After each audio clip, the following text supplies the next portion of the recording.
అరావలిలో పర్వతాలు రక్షణ కవచం. ఈ టాపిక్ ప్రజెంట్ వార్తల్లో నిలుస్తుంది. దానిని మనం ఏ విధంగా చూడాలో చూద్దాం. రక్షణ కవచం అరావలి. అరావలి పర్వత శ్రేణుల్లో గనుల తవ్వకాలపై కొన్నేళ్లుగా ఆందోళన వ్యక్తమవుతుంది. ఇప్పుడే కాదు, చాలా ఏళ్ళ నుంచి ఈ అరావలి పర్వత శ్రేణుల్లో గనుల తవ్వకాలపై కొన్నేళ్లుగా ఆందోళన వ్యక్తమవుతుంది. ఇలాంటి సిచ్యువేషన్స్లో అక్కడ మైనింగ్ జరగడానికి పర్మిషన్ చేయవద్దని సంబంధిత రాష్ట్రాలను కేంద్రం ఆర్డర్ చేస్తూ ఉంది. అదే సమయంలో ప్రకృతికి నష్టం చేయకుండా అరావలి పర్వతాల్లో త్రవ్వకాలు చేపట్టేందుకు ఏముంటుందంటే, మీరు పర్మిషన్స్ ఇవ్వద్దు, రాష్ట్రాలు అనేది పర్మిషన్స్ ఇవ్వద్దు, మైనింగ్ లీజులు మంజూరు చేయవద్దు అని చెప్తుంది. అట్ ద సేమ్ టైం ప్రకృతికి నష్టం జరగకోకుండా, ప్రకృతిలో ఏ వస్తువు నష్టపోకుండా ఆ అరావలి ప్రాంతాల్లో తవ్వకాలు చేపట్టేందుకు, అంటే జరిగేందుకు, మైనింగ్ స్టార్ట్ చేసేందుకు సమగ్రమైనటువంటి శాస్త్రీయ నిర్వహణ ప్రణాళికను రూపొందించాలని భారత అటవీ పరిశోధన విద్యా మండలిని కేంద్ర ప్రభుత్వం కోరింది. That is the most important. కానీ వాళ్ళైతే ప్రకృతికి నష్టం జరగకుండా తవ్వకాలు జరగాల, అలాంటి రిపోర్ట్ను మీరు తయారు చేయండి అని భారత అటవీ పరిశోధన విద్యా మండలిని కోరితే, మన పర్యావరణ సంరక్షకులు ఏమంటున్నారంటే, అరావలిలో ఎలాంటి తవ్వకాల మూలంగానైనా సరే పర్యావరణకు నష్టం తప్పనిసరిగా జరుగుతుంది అనేసి వాళ్ళు హెచ్చరిస్తున్నారు. సో స్టాప్ చేయాలనేసి వాళ్ళందరూ. సో నెక్స్ట్ ఆ విషయానికి వస్తే, కింద మనం మాట్లాడితే ఇక్కడ మాట్లాడతారు. ఇక్కడ ఢిల్లీ, హర్యానా ఏమంటాడు? ఢిల్లీ, హర్యానా, రాజస్థాన్, గుజరాత్ గుండా ఎన్ని రాష్ట్రాలు? 3, 4. ఢిల్లీ, హర్యానా, రాజస్థాన్, గుజరాత్ల గుండా ఈ విస్తరించినటువంటి అరావలి పర్వత శ్రేణి ప్రపంచంలో అత్యంత పురాతనమైనవి. ఇది ఇంపార్టెంట్ జీకే పాయింట్. ఇది ప్రపంచంలో, భారతదేశంలో అతి పురాతనమైనటువంటి పర్వత శ్రేణులు ఏవైనా ఉన్నాయంటే అరావలి పర్వత శ్రేణులు. ఎక్కడ విస్తరించాయంటే ఢిల్లీ, హర్యానా, రాజస్థాన్, గుజరాత్లు. ఈ పర్వతాలు థార్ ఎడారి నుంచి వచ్చేటువంటి ఇసుక మేఘాలను ఢిల్లీ కమ్మేయకోకుండా, అంటే ఆక్యుపై చేయకోకుండా స్టాప్ చేస్తాయి, అడ్డుకుంటాయి అన్నమాట. సో ఢిల్లీతో పాటు 4 రాష్ట్రాల్లో భూగర్భ జలమండలు, అంటే అండర్ గ్రౌండ్ వాటర్ రీఛార్జ్ కావడానికి మెయిన్ రీజన్. సో వాతావరణ మార్పులు ఏమైనా జరిగితే వాటిని చాలా సామర్థ్యం, కెపాసిటీతో ఎదుర్కొన్నటువంటి ధైర్య సాహసాలు అరావలి పర్వత శ్రేణుల్లో జరుగుతాయి. సో జీవ వైవిధ్యాన్ని రక్షిస్తాయి. సింపుల్గా చెప్పాలంటే, అంతటి ప్రాముఖ్యత కలిగిన ఈ పర్వతాల్లో అడ్డు ఆపు లేకుండా గనుల తవ్వకం కొనసాగుతూ మొత్తం పర్వత శ్రేణికి ముప్పు తెస్తుంది అనేసి ప్రజెంటు ఈ పర్యావరణ సంరక్షకులు వాదన అనమాట. సో మనం అలాగే కిందికి వెళ్తే, తవ్వి పారేస్తే నష్టం వస్తుంది. ఏం తవ్వుతాను? అరావలి పర్వతాలను రక్షించుకోవాలనే ఉద్యమం సుప్రీంకోర్టు వరకు చేరింది. అరావలి శ్రేణుల్లో కొండ అంటే ఏమిటో కేంద్ర పర్యావరణ అటవీ మంత్రిత్వ శాఖ నేతృత్వంలోని కమిటీ ఇచ్చిన నిర్వచనాన్ని ఆమోదించింది. సో ఆ కమిటీ ఏం నిర్వచనం ఇచ్చింది అనేది మనకు ప్రజెంటు చుట్టూ ఉన్న ప్రదేశం కన్నా కనీసం మినిమం 100 మీటర్స్ ఎత్తైన ప్రాకృతిక స్వరూపాన్ని కొండగా పేర్కొంటామని చెప్తుంది. సింపుల్గా 100 మీటర్స్ అబవ్ ఉండాల, అట్లయితేనే అది కొండ. ఒకవేళ లేదంటే 500 మీటర్స్ రేడియస్ పరిధిలో అలాంటి కొండలు 2 ఉంటే అది పర్వత శ్రేణి అవుతుందని నిర్వచించింది. ఇలాంటి కొలతలు అరావలి పర్వతాలకు అక్కడ జీవావరణానికి ముప్పు తెస్తాయని ప్రజెంట్ నడుస్తున్నటువంటి ఇష్యూ. సో మెయిన్ ఇష్యూ ఎక్కడుందంటే, ఇలాంటి కొలతలు, అంటే మెజర్మెంట్స్ డిఫైన్ చేయడం వల్ల.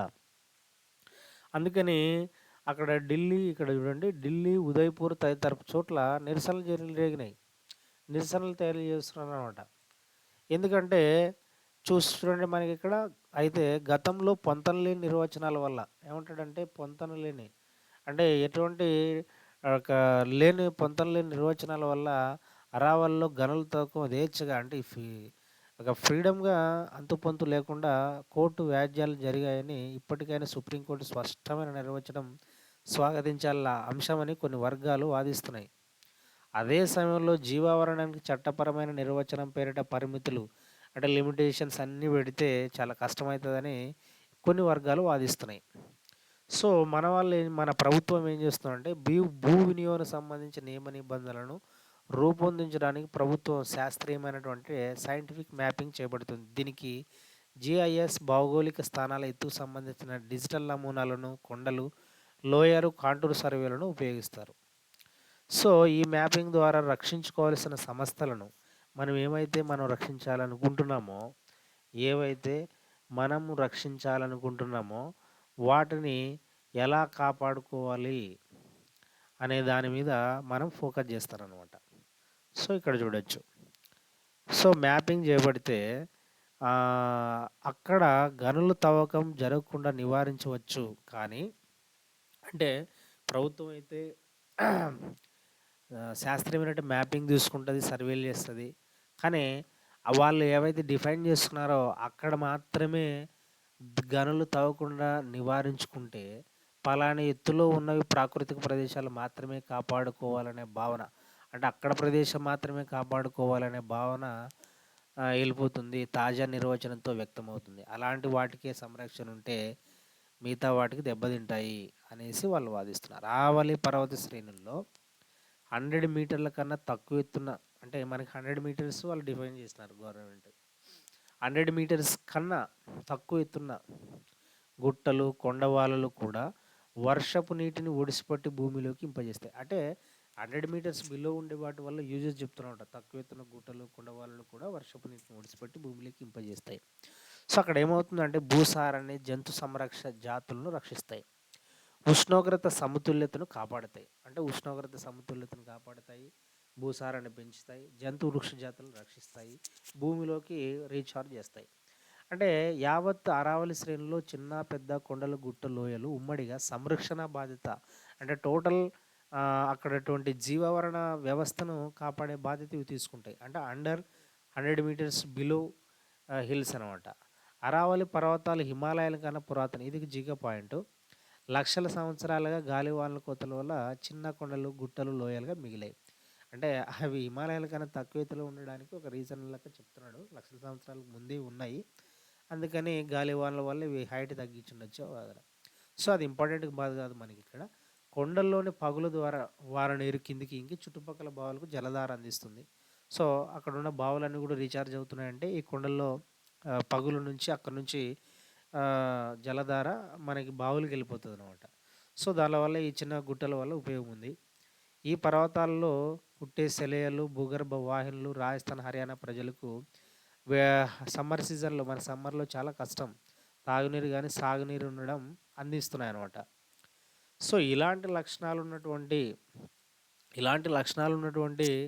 అరావళిలో ఫలానా ఎత్తుకే చట్టపరమైన, అంటే ఒక ఎత్తుని బేస్ చేసుకొని వాటికే సంరక్షణ బాధ్యత అంటే చాలా కష్టం అవుతుంది అనేసి వాళ్ళు చెప్పేటువంటి నిర్వచనం అనమాట. సో, ఇక్కడ ఏమంటున్నారు ఇంకా, వాతావరణ మార్పుల నుంచి భూమిని, అంటే ఎర్త్ని రక్షించుకోవాల్సినటువంటి ఈ సిచ్యువేషన్స్లో అరాకొర నిర్వచనాల వల్ల ఏమంటాడంటే, అరాకొర నిర్వచనాలు మంచి కన్నా చెడునే, అంటే ఒక గుడ్ చేయాల్సినది పోయి బ్యాడ్ ఎక్కువ చేస్తాయి. తక్కువ ఎత్తు ఉన్న కొండలు, గుట్టలు వర్షపు నీరుని వరదెత్తకుండా కాపాడుతాయి. నీటిని పల్ల ప్రాంతాలకు మళ్లించి అక్కడ ప్రజలకు జీవనాధారం అవుతాయి. అంటే ఫ్లడ్స్ రాకుండా చూసుకుంటాయి. అలాగే అండర్ గ్రౌండ్ రీఛార్జ్ చేస్తాయి ఈ చిన్న గుట్టల వల్ల. సో, దుమ్మును అడ్డుకొని స్థానికంగా వాతావరణం చల్లబరుస్తాయి. 100 మీటర్స్ కన్నా తక్కువ ఎత్తున కొండలు, అంటే మనకి ఇప్పుడు అంత పాయింట్ ఫోకస్ అవుతుంది అంటే 100 మీటర్స్ కన్నా తక్కువ ఎత్తులో ఉండే దాని మీద పర్యావరణవేత్తలు మాట్లాడుతున్నారు అనమాట.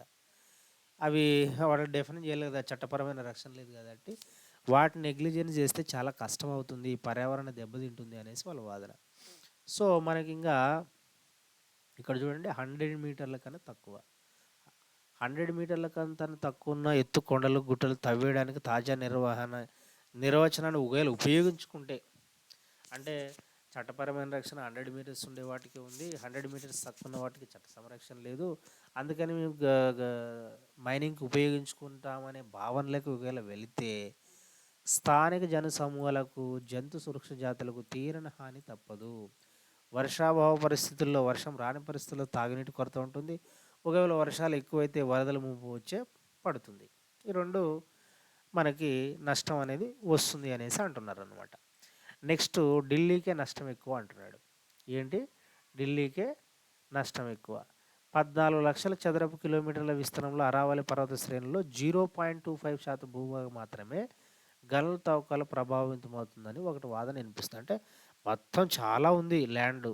అరావళి పర్వతాలు 14,00,000 చదరపు కిలోమీటర్లు. అందులో 0.2% మాత్రం భూభాగం మాత్రమే గనుల్లో జరుగుతుంది. అంటే మైనింగ్ వర్క్ జరుగుతుంది. సో, శాస్త్రీయ మదింపు అంటే ఒక సైంటిఫికల్ క్యాలిక్యులేషన్స్ లేకుండా కొత్త మైనింగ్ లీజులకు ఇవ్వబోమని హామీలు వినిపిస్తున్నాయి. అంటే మనం ఒకవేళ మైనింగ్ పర్మిషన్స్ ఇచ్చినా కూడా ఒక సైంటిఫిక్ బేస్‌తో, ఒక సైంటిఫిక్ క్యాలిక్యులేషన్స్‌తో మేము ఇస్తాము అనేసి ప్రభుత్వం చెప్తా ఉంటే, కానీ ఈ పర్యావరణ సంరక్షకులు లేదా ఎన్విరాన్మెంటలిస్ట్స్ ఏం చెప్తున్నారంటే, ఇక్కడ వాళ్ళ బాధ ఏమంటే చట్టపరమైన రక్షణ నిర్దిష్ట ఎత్తులో ఉన్న పర్వత ప్రాంతాలకు మాత్రమే వర్తింపజేయడం వల్ల మిగతా చోట్ల పర్యావరణ విధ్వంసం జరగవచ్చని ఆందోళన వ్యక్తమవుతుంది. వీళ్ళకి డెఫినేషన్‌తో ప్రాబ్లమ్. ఒకవేళ వాళ్ళు డెఫినేషన్ 100 మీటర్స్ అబోవ్ ఉండే కొండగా గుర్తిస్తే 100 మీటర్స్ తక్కువున్న వాటికి చట్ట సంరక్షణ లేకపోతే చాలా ఇబ్బందవుతుంది.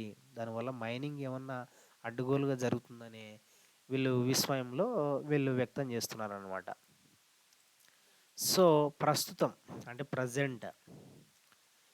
ప్రెజెంట్ ఒక రాజస్థాన్‌లోని అరావళి పర్వతాల్లోనే 1000కి పైగా గనుల్లో తవ్వకాలు సాగుతున్నాయి. అరావళిలో ప్రకృతి సమతుల్యత దెబ్బతింటే అన్నిటికన్నా ముందు భారీ నష్టం చవిచూసేది ఢిల్లీ ఎన్‌సీఆర్ ప్రాంతమే. చాలా నష్టం వస్తుంది. అరావళి పర్వతాలు గాలి నాణ్యతను, గాలి వీచే దిశను, భూగర్భ జల మట్టాలను ప్రభావితం చేస్తాయి. ఇది ఇంపార్టెంట్. గాలి నాణ్యత, క్వాలిటీ ఆఫ్ ఎయిర్, అవి యొక్క డైరెక్షన్, భూమి గర్భ జల మట్టాలను కూడా ప్రభావితం చేస్తాయి. ఈ విధంగా దేశ రాజధాని ప్రాంతానికి ఎంతో మేలు చేస్తున్నాయి ఇవి. అరావళిలో పుట్టే బనస్, సాహిబీ నదులు యమునా నదుల్లో కలుస్తాయి. సబర్మతి గుజరాత్ గుండా ప్రవహిస్తుంది. చట్టపరమైన సడలింపులు లభిస్తే అరావళి పర్వత పాదాలలో భవన నిర్మాణం అంటే అరావళి పర్వతాల ప్రాంతాల దగ్గరే ఈ బిల్డింగ్ కన్స్ట్రక్షన్స్ అని చేరుకొని చెట్లు, చేమ అన్నీ కూడా ఏం కల్పించుకోకుండా పోతాయి.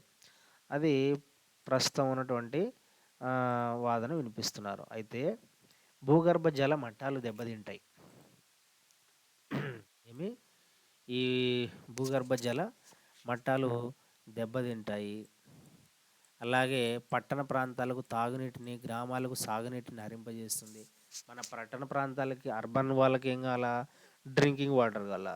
గ్రామాల వాళ్ళకి డ్రింకింగ్ వాటర్ కావాలి. అలాగే సాగునీరు కానీ కావాలి. అంటే సాగు చేయడానికి, అంటే పంటలు పండించడానికి. ఇప్పటికే వాతావరణ మార్పులు దుష్పరిణామాల వల్ల అనుభవిస్తున్న అరావళి పరిసర రాష్ట్రాలకు ఇది మరింత దారుణమైన నష్టాలను కలిగిస్తుంది. అంటే ఆల్రెడీ క్లైమేట్ చేంజెస్ అనేది ఆల్ స్టేట్స్‌లో ఉన్నాయి. ఇంకా అరావళి పర్వతాల మీద ఈ ఈ గనుల తవ్వకాలు జరిగితే అక్కడున్నటువంటి వాళ్ళకు ఉండేటువంటి ఆ జీవావరణం మొత్తం కూడా నష్టం కలిగిస్తుంది. దారుణమైన నష్టం కలిగిస్తుంది అనేది వాళ్ళు చెప్తున్నారు. నీటిని పీల్చుకొని నిల్వ చేసి ఏర్లు, నదులుగా భూగర్భ జలంగా అందించే సహజ స్పాంజీలైన అరావళిలో విధ్వంసం జన సమూహాలకు పరిణమిస్తుంది. వినాశనంగా అంటే డెస్ట్రక్షన్స్‌గా ఉంటుంది. కాబట్టి అరావళికి సంబంధించిన పర్యావరణ, జీవావరణ అంశాలను సమగ్రంగా పరిగణలోకి తీసుకోవాలి. అంటే అన్నీ తీసుకోనవసరం లేదు. పర్యావరణము, జీవావరణ అంశాలను సమగ్రంగా పరిగణలోకి తీసుకోవాలి.